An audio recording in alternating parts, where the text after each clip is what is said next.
Bonjour à tous. Je fais un petit podcast pour parler sur, on va dire, la transmission télépathique, vibratoire qu'il y a entre une certaine forme d'égrégore et un certain cercle collectif. Même si, dans ce monde, nous sommes clairement dans un monde collectif, ouais. Mais plutôt, on va dire, comme aussi également une sorte d'hypnose, une sorte de seuil vibratoire où en fait,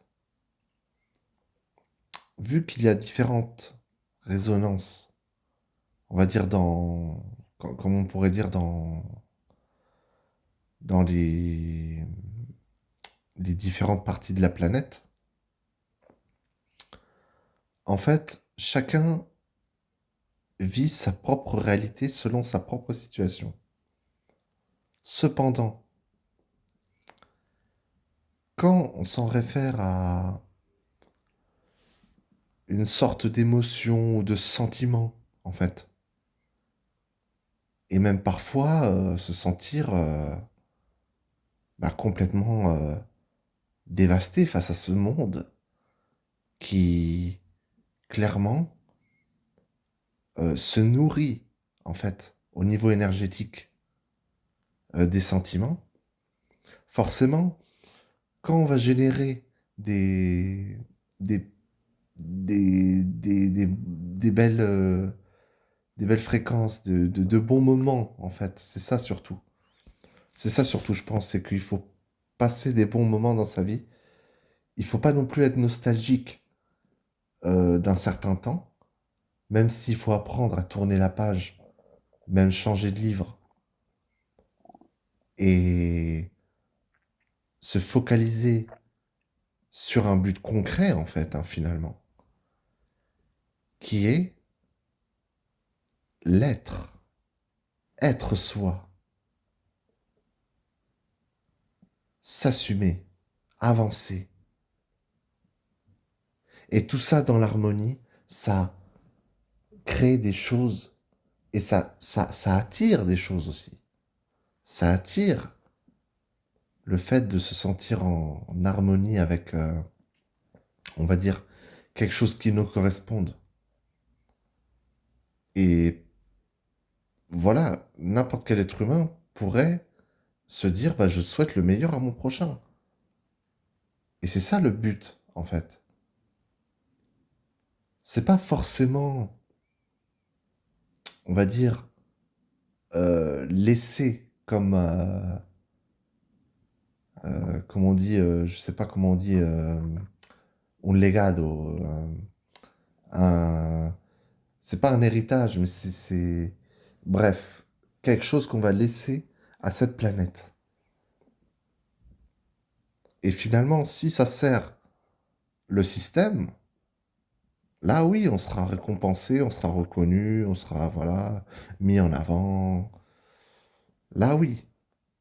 Mais par contre, si, euh, on va dire, on est contre les normes, ça ne veut pas dire forcément qu'on nage à contre-courant,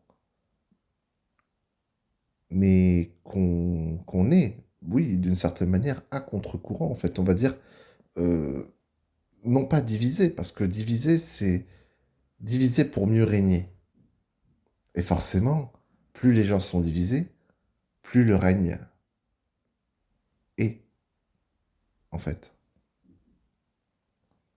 Donc, l'important de s'unir est plus vital que tout, en fait. Maintenant, je peux comprendre que tout le monde ne peut pas s'aimer, c'est vrai.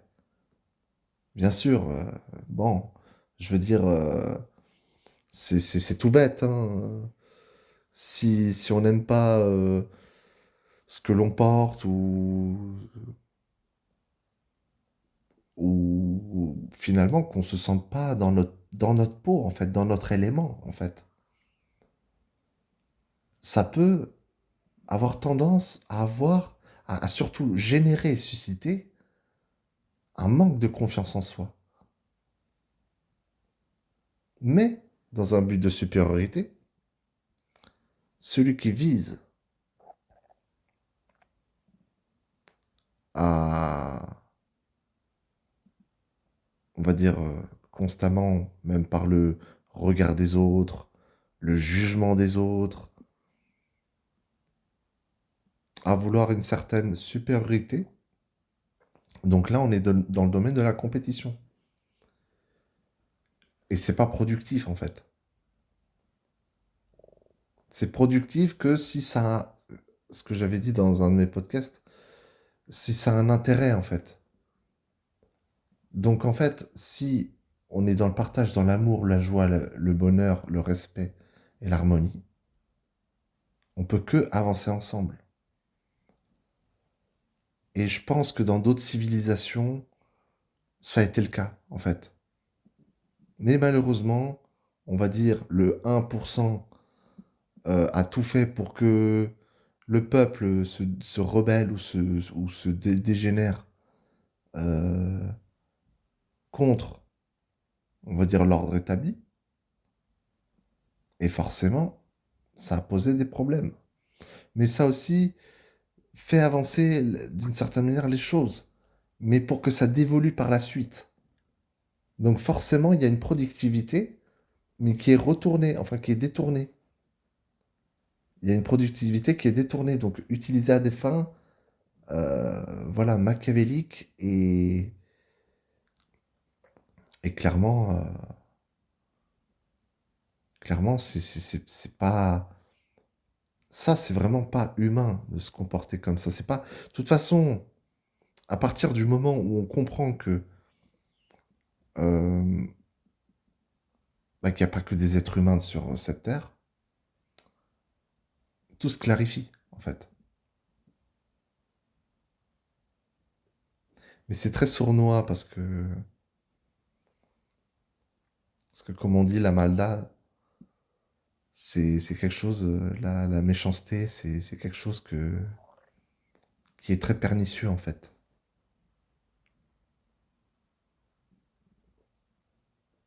Quand quelqu'un s'autodétruit, c'est vraiment... ou, je veux dire, s'autodétruit ou se détruit carrément, hein. Un peu... Voilà, hein, il n'y a pas de... Y a pas de tabou sur ce genre de contexte. Donc, pour autant, dans cette nouvelle année et les nouvelles années à venir, voilà, toujours garder en tête que, voilà, il y a toujours des personnes qui souffrent. Et c'est important d'avoir de la compassion. C'est important quand même de de pas se laisser anéantir, quoi, en fait. Qui veut ça pour son prochain? Qui veut ça pour la personne qu'il ou elle aime? C'est injuste. Mais il y a tout de même une loi de cause à effet. C'est ça aussi. Parce que d'un côté, il y a les énergies qui sont palpables,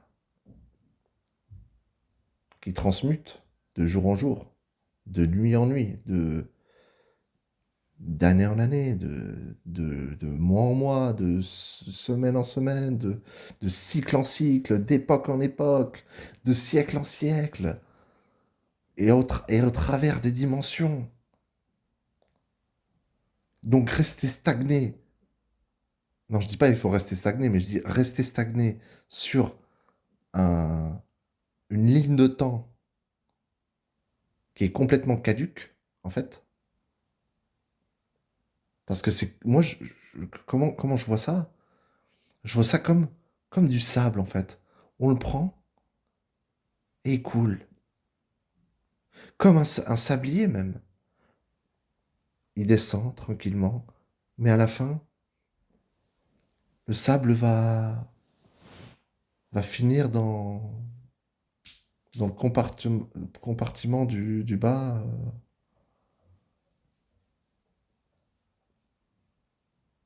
Et ça prendra le temps qu'il faudra.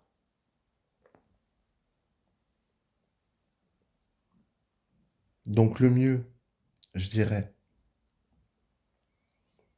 par rapport à une relativité, on va dire, temporelle, on pourrait quand même tenter, ou bien moins, du moins essayer, de faire un parallèle entre ça, dans un sens inversé des choses, pour au contraire vraiment fluidifier les malheureusement les conséquences de tout ce qui se passe. Parce que il est vrai que beaucoup de gens laissent faire et bon, c'est pas forcément anodin parce que si je sais pas, c'est par dépit ou par ou peut-être par comment je pourrais dire par plutôt une sorte de défaite mentale intérieure en fait, où les gens baissent les bras, mais pour faire du mal, et pour se faire du mal, et pour vouloir du mal. Et tout ça sous le joug des entités qui les possèdent. Donc, couper des liens, c'est très important, surtout éthériques, hein, et même, euh, et même vraiment par rapport à soi, quoi. Moi-même, je le pense, il faut se respecter. Et à un moment donné, je pense que on peut vouloir du bien aux autres, mais se donner à fond pour quelque chose qui, à la fin, euh, comme du sable, retourne avec tout le sable. Par exemple, je fais le parallèle, le distinguo entre une plage où on prend du sable et voilà, c'est un peu ça, c'est un peu ça l'image. Mais voilà, de vraiment pouvoir, parce que nous avons le pouvoir, nous sommes des créateurs. Et ça, personne ne peut nous l'enlever. Si ce n'est que la loi du consentement. On consent, consciemment ou inconsciemment. Donc forcément,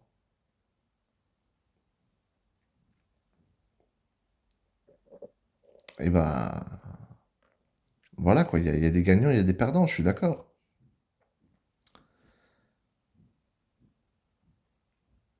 Mais il y a aussi des matchs nuls, des justes milieux, des encadrements où on peut se positionner non pas comme acteur, mais comme spectateur, ou même comme supporter, selon le différent angle de vue, l'angle de la perception qu'on a comme un carré en hologramme. Comme quand on dessine un carré. Bah, on peut le dessiner avec des traits derrière, et puis voilà, et puis ça fait comme un dessin carré invisible. Enfin, ça c'est la base en géométrie. Et finalement, on contourne en fait. On contourne l'obstacle.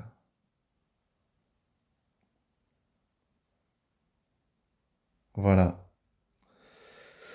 fais un petit podcast sur ma pensée actuelle. Donc forcément, je comprends que c'est pas évident. Mais tant qu'on a l'analyse, tant qu'on a le bon recul, le bon fonctionnement, hein, et ben, il n'y a aucun souci.